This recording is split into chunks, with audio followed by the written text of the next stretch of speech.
what's trending. So, have you been putting off that mile long to do list? Hmm. Psychology Today shares tips for procrastination so you can get started. We're going to bring back Dan Goodwin. So, Dan, when it comes to procrastination, understanding the root cause of why you're avoiding a task can help you address it.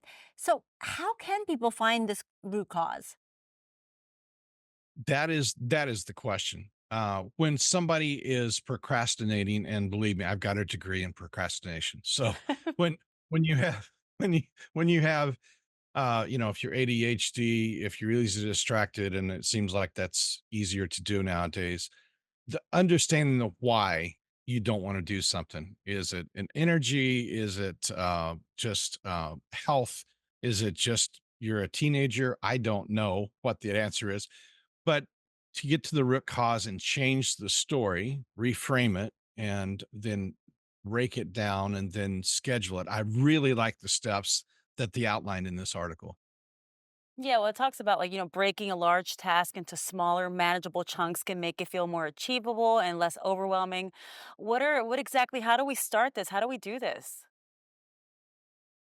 The issue is sometimes the distraction overwhelms what really needs to be done. So it kind of goes back to how we monitor the time that we spend online. And I'm not just talking about kids now. I'm talking about usins, right? People that are already in it's easy to get caught in the doom scroll, right? You get on LinkedIn and you get triggered and somebody says something you don't agree with, whichever side of the aisle you're on there, and it's like, oh, well, I got to respond to that. Well, remember, people, you don't have to go to every fight you're invited to, but to have that system to discuss that with your kids, to discuss that with a spouse or a partner, to figure out how can we break this down to manageable pieces, because if you just keep letting it go, the load increases and then the overwhelm increases at the same time.